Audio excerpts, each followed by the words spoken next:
Welcome to Parenting GPS, navigating your parenting journey. I'm Kari Kling, the host of your show. This is the second episode in a series that I've created regarding divorce.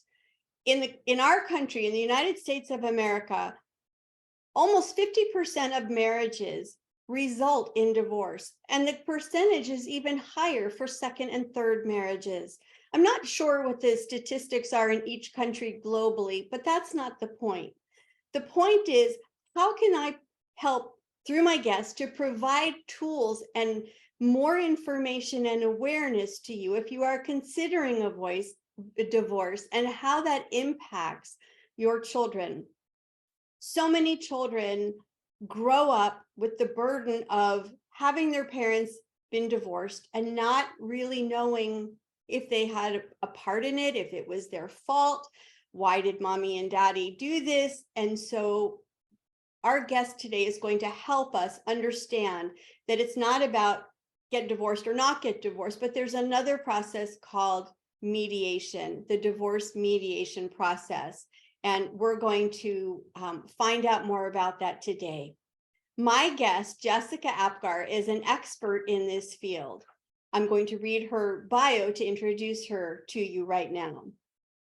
Jessica Apgar is the founder and owner of Divorce Mediation Resources, which is committed to helping couples navigate through the challenges of divorce with compassion and understanding, helping people during the most troubling times of their marriages while streamlining the divorce process and avoiding any legal pitfalls sets her business apart.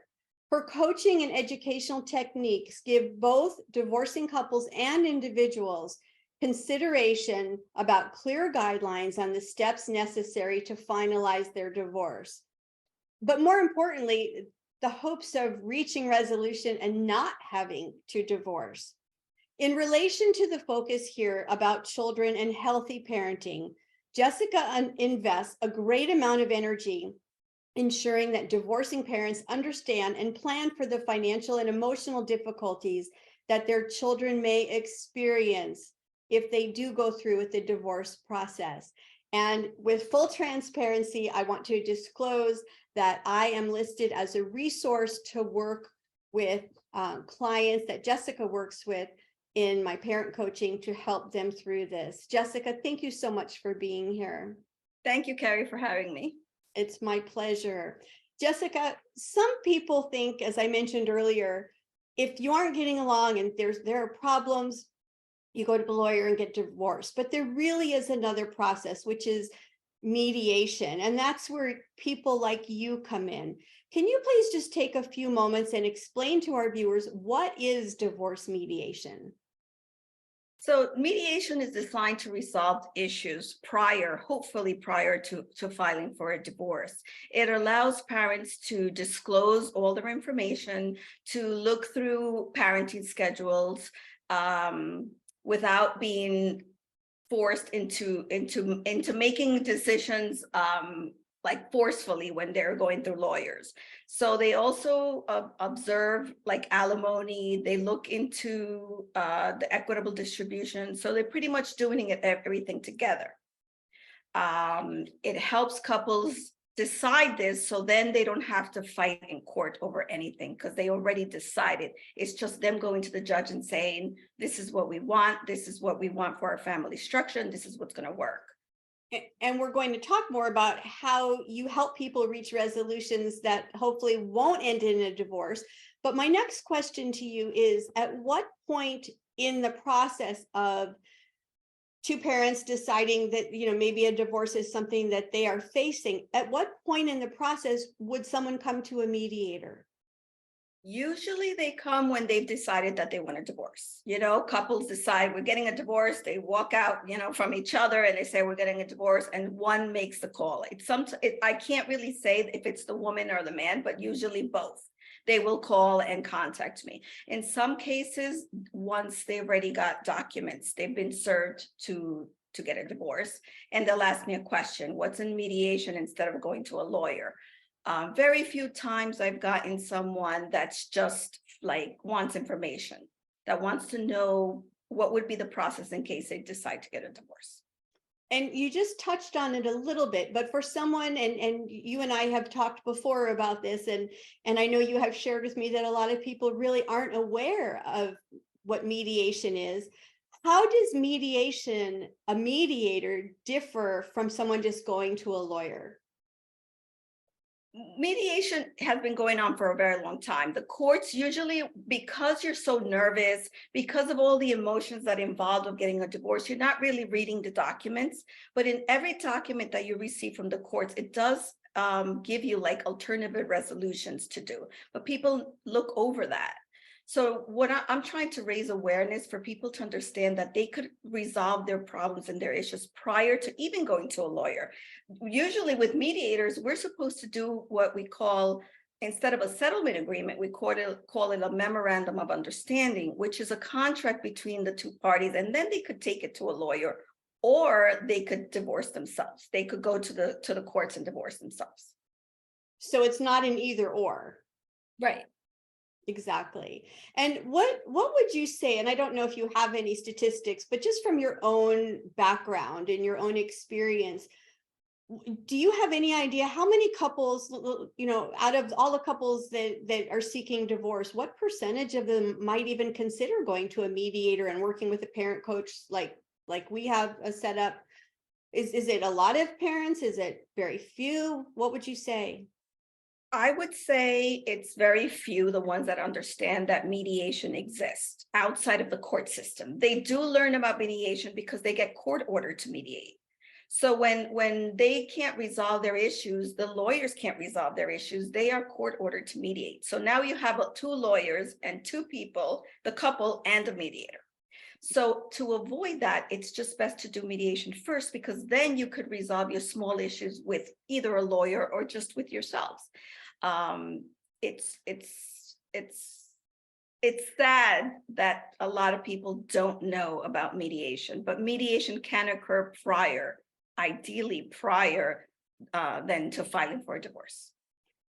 And when we come back from our break, we're going to talk about the percentage of people now that seek that really focus on the kids as compared to maybe when you first started. But let me just ask you this before we do go to a break in our next segment. Does mediation take into account with the parents to have them be aware of the impact of divorce on their children? I can't say for most mediators. I do tell the parents what they're predisposing their children to. I do tell their parents that their children are extra vigilant towards when mediation is occurring, and to try to avoid getting them involved. So I do make sure that I tell the parents of what they're causing they could potentially cause their children. And then do you, as the mediator, or would other mediators, if you know the answer to that, would they take steps to say, here's how you can protect your children, here's some things that you can do? Or do you shift most of that to someone like me, a parent coach or a psychologist? I do provide resources to them. So I tell them you could decide to use a coach, you could decide to do a psychologist depending on the child. But even if the child is fine, it doesn't hurt for them to speak to a coach and to have some type of resource that they could go to just in case they're not feeling okay. Sometimes kids don't want to disclose what they're really feeling with the parents, or the parents are dividing them and they can't go to them anyway. So having that open resources with a coach or a psychologist, it just gives the child an opportunity to express themselves. It's so important. And one of the things, and I'm going to say this in case anybody is watching this and did not have a chance to watch last week's episode with Dr. Margaret Rutherford, we just talked about that last week, in the sense that just because a child seems like they're doing okay and they're not talking about it does not necessarily mean that they are okay. So many children hold things inside. They're fearful of making more stress for the parents. They don't want to upset the parents. They see that, they're upset enough. And it can be a very dangerous downward spiral for some kids if parents, counselors, whoever is working with them, are not aware of what they may be feeling inside. Absolutely. I always tell them, keep that open resource, because if they're in turmoil, the couple is in turmoil, the child doesn't know what to do. Right. So at least they have to have someone sound to provide some guidance, if anything. Exactly. That's And why I someone, provide resources to parents about, especially about children. and someone that they can trust. And when we come back from our break, we're going to really go deeper about how can parents resolve their differences and hopefully get on a better path and not divorce. And but we also have to make sure that, you know what, is that the best decision? Because if you're living in a home where if there's abuse, if there's no joy, you know, it may not be the best thing to try to stay together. And so it really is an individual decision. And we're going to look into that and get more feedback and advice from you when we return. We'll be right back.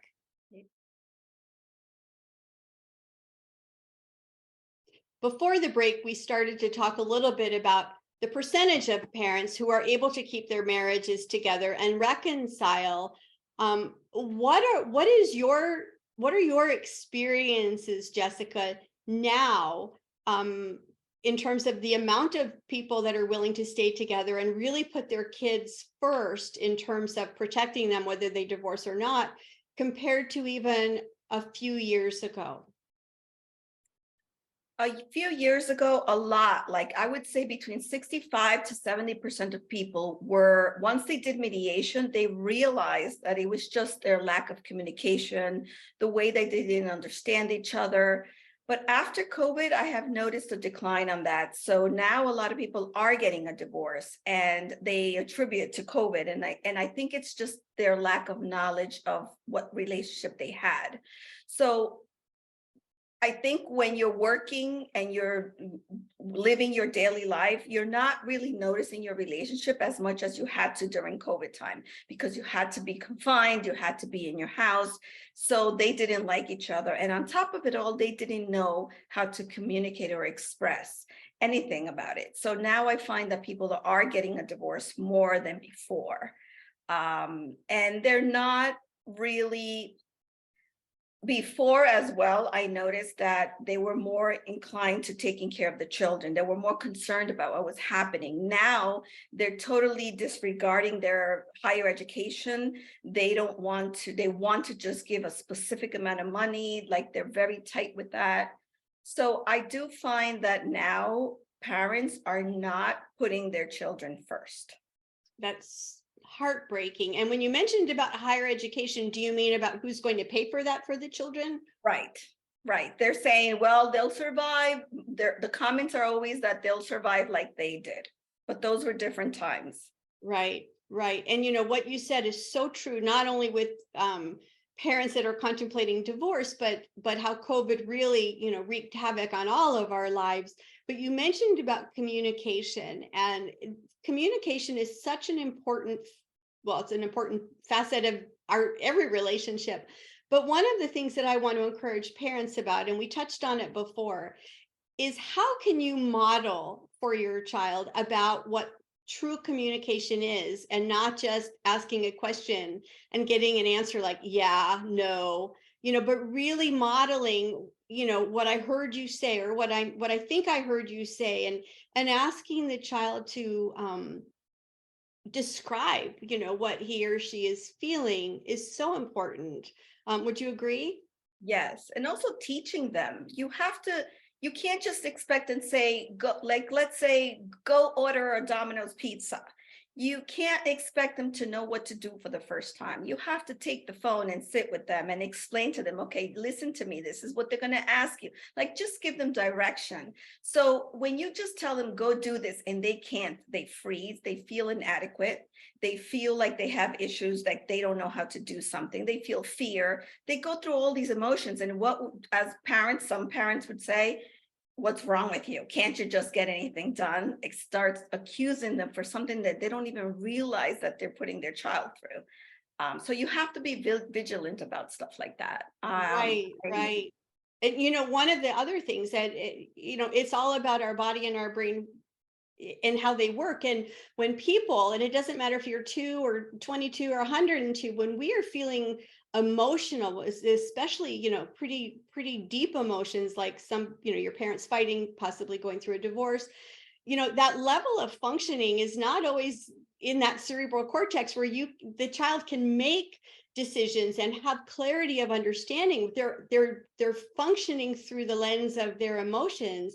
And we have to, as parents and adults in these children's lives, recognize that, to help them feel stable, to help them know that it's not their fault, to help them understand what's happening, at a level that's developmentally appropriate for wherever they are, emotionally and chronologically. Yep.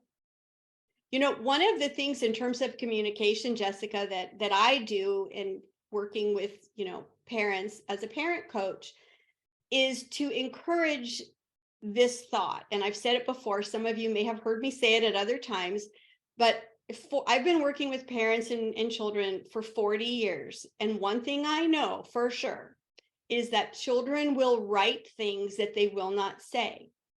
And so for any parent going through this, I encourage you to have some kind of a journal. And it can be a journal for your child to write what they're feeling by themselves. It can be an interactive journal between a parent and a child. It could be an interactive journal between the entire family where people can write what's happening and then respond to it. And it's a really positive and non-threatening way for kids to express their emotions about what's happening to them. That's why I refer them to you. Because that's You're not very my kind. area of expertise, but I definitely know that children suffer. Children suffer. And another thing, and I brought this up in the first segment with Dr. Rutherford, but I want to bring it up again because it's so important. There have been longitudinal studies, multiple longitudinal studies, like 20, 25 years, where they've kept track of certain kids whose parents were divorced, they divorced when they were younger. And a large amount of these kids at some level still feel like somehow it was their fault, and even in the most civil of divorces, if that's a thing, hopefully, we have to be cognizant that kids might be carrying that with them. And so, as you said so beautifully, Jessica, it's about keeping those lines of communication open, not just for the first month or the first 6 months, but ongoing. Oh, definitely. They need, as parents, sometimes we're not realizing what's taking place. People get frustrated. You have marital problems, you have other type of problems, and you're not noticing what your children are going through. So leaving those, having someone that they could go to at any given time, just allows them to have another source that you can't provide as a parent sometimes. I love my children. I adore my children, but sometimes I realize, oh, I think I did that wrong. But when they have someone that they could talk to, it makes it so much easier. And sometimes you're not thinking right.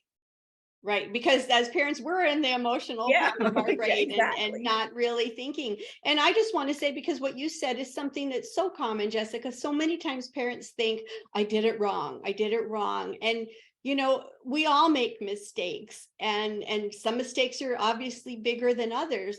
But I want to put it out there that I believe we all try to do the best that we can every day, and we make mistakes, and it doesn't mean that we can't try to go back and repair those relationships, and make it better.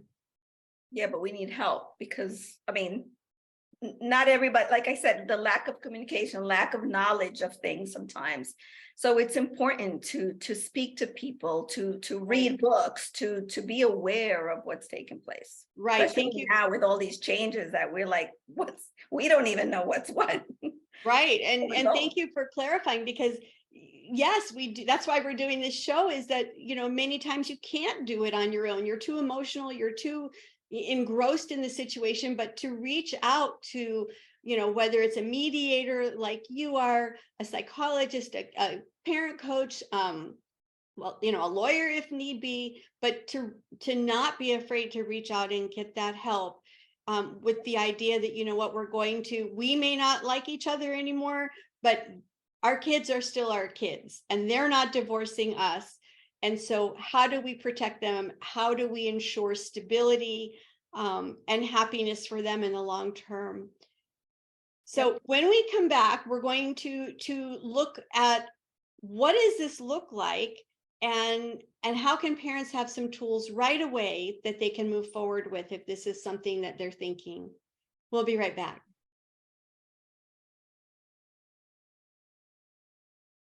So many times when parents are contemplating divorce or going through a divorce or after the divorce, Jessica, and you know this, I know this, anybody who's been through it or worked with people knows this, is that many times the children end up becoming the pawns or the punishment in terms of getting back at the other parent. And again, we talked about this. I talked about this a little bit with Dr. Margaret last week, but I want to hear from the mediators side of it. What do you find in terms of parents doing that to each other? And what does that do? I usually try to expose the parents to the information and about the consequences of them doing that. For some reason, I find that it's been happening more often than not. One parent is alienating the children from the other parent, or providing them information that kids are not even equipped to understand. If you don't even understand your relationship, how do you expect your children to understand your relationship? Mm-hmm. So exposing children to that, to me, it's like psychological abuse. They're not realizing this, but I do make sure that they become aware that this is what's taking place. Whether they see it or not, it gives them that moment of pause to realize if they're doing this or not. But it does happen. And alienation is something that children are the only ones that are going to suffer. And at the same time that it's morally wrong, it's also illegal.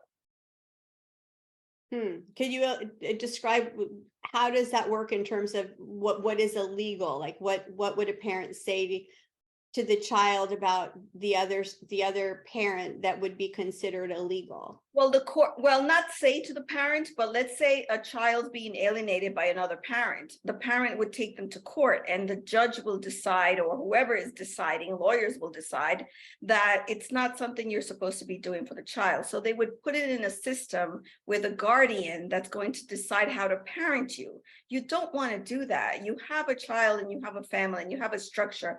You could do it yourself. You don't need to have to go to these extremes.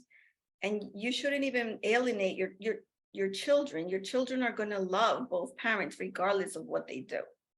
Right. And we don't want to ask children to take sides and to, it's such an emotional burden, and it's not fair at all. What do you see as, and I know a lot of this is not just what you see, but what other people that work with children, parents, and with children divorcing, what are the long-term possible effects of children who grow up in some of these situations that are really emotionally unhealthy?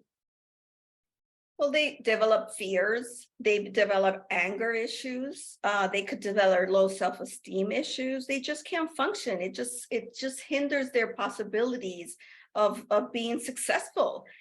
Some of them could even commit suicide. I mean, as awful as it sounds, it's just it depends on how the child copes with things. That's not my area of expertise on how they're coping with something, but it's definitely seen. You see grown-ups our age having these issues.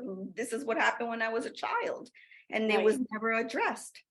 Right. And some, I know you have mentioned about addiction. Yes, addiction. Trying to self-medicate, right? Yep. They don't want to feel. What is an addiction? It's people who don't want to feel something. They don't want to feel something negative, or they don't know how to cope with it. Right. Right.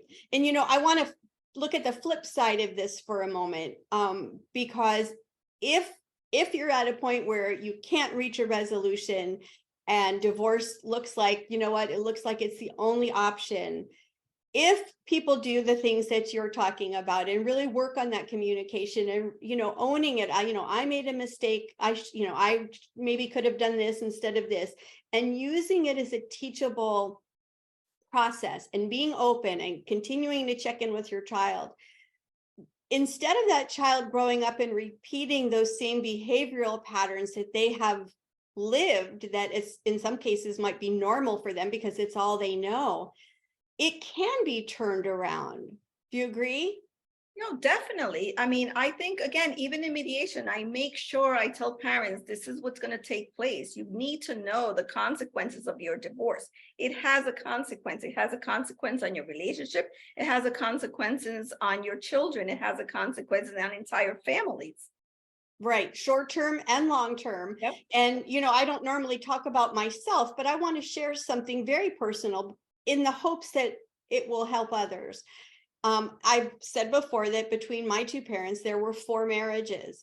Um, I could have grown up and just thought divorce was, a normal part of life, and that's what happened. And when my husband and I, began to become serious and we started talking about marriage, I told him the only way I would marry him is if he made a promise to me. And I realized that people make promises and they're not always kept, but this is what I said to him.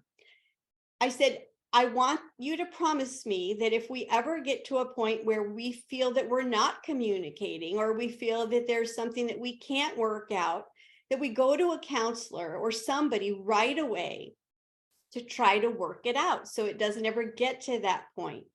And this October, we're coming up on being together for 40 years. So I only share that because I don't want people out there to feel like their child is never going to have a healthy relationship because they weren't exposed to those kinds of relationships as a child. Well, that's why knowledge is important. The more you know, the more you understand that there's other resources out there that will always help you, at least guide you into a different direction. Right. And especially when you're emotional, as we talked about, you won't have all the resources to be able to work it out yourself, most likely. And so, Jessica, when we come back, we have some questions from our viewers, 2 of our viewers that I'm going to ask you, and everybody else can hear them too. So we'll be right back. Thank you. Welcome to the part of the show where we answer your questions to help you reach your parenting goals. I like to call it your parenting destination. And Jessica, we have 2 questions today, and I'm going to read the first one to you. This is from Lara in Peoria, Arizona. And Lara writes, I'm just exploring the possibility of going through divorce mediation with my spouse. What is the average length of time that this process takes? So mediation is based on your time and your own budget, because if you already have all the solutions we have basically questions like parenting schedules, like alimony, and if you and equitable distribution, if you already discussed that with your spouse and it's only about tweaking information, then 1 or 2 sessions should be enough to have all the information to either follow through lawyers or to file for a divorce yourself. So the length, it really depends on each couple of how many times they need to discuss in front of a mediator their situation. It could be 1 session, it could be, 5 sessions. Okay, so that gives an average amount of time, but then if you, as you do, refer and say, I think it would be helpful for you to work with this parent coach or with this psychologist, then that could be like a parallel stream of intervention that may not necessarily be with the mediator, but it's still part of the process. Right. Yes, definitely. They could work with anybody outside of that. Again, mediation is just a part of them getting their settlement agreement and agreeing to the terms of what they want their divorce to be like. Right. And I love that you always encourage and try to do everything you can, and hopefully all mediators do, to try to help couples reach resolutions and make it better. That's the hardest part. That is what takes them, that costs so much money when then they use lawyers or other sources. It just costs a lot of money because I just give them homework and I say, don't come back until you're done with this. So that's what makes it them to resolve their issues. Right. Allows them to resolve their issues on their own, and they think about it and they're not rushed into it. Right. And hopefully, again, this is a show about parenting. Hopefully the best interest of the child or the children is first and foremost in that decision-making process. Jessica, our second question is from across the pond. It's from Sophia in London. And Sophia writes, are kids ever involved and included in the mediation process? I haven't had children. I wouldn't encourage it, especially, it doesn't even matter what age they're in, they have. I don't think children should be involved in the mediation process because you don't know what's going to take place, what's going to be said, or what emotions are going to come through.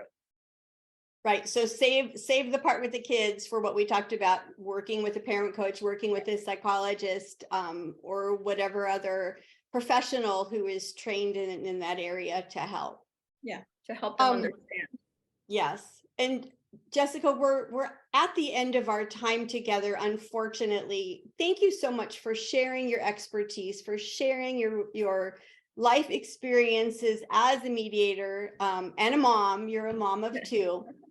And other people that are watching this may want to find out more about you and about your resources. Would you please take a moment and share with our viewers, how can they find more information about you? Are you on social media? Anything else you'd like to share? Yes, I have a website, Divorce Mediation Resources, and I'm also on Facebook and I'm also on Instagram, but I use Instagram the most. But there's always, the website is pretty much the one where everybody always tells me that they find me. Okay, and we'll be posting that, your handles for Facebook and Instagram so that people can find you. And I'd like to close our show today with a quote from you, Jessica. And this quote is true to my heart.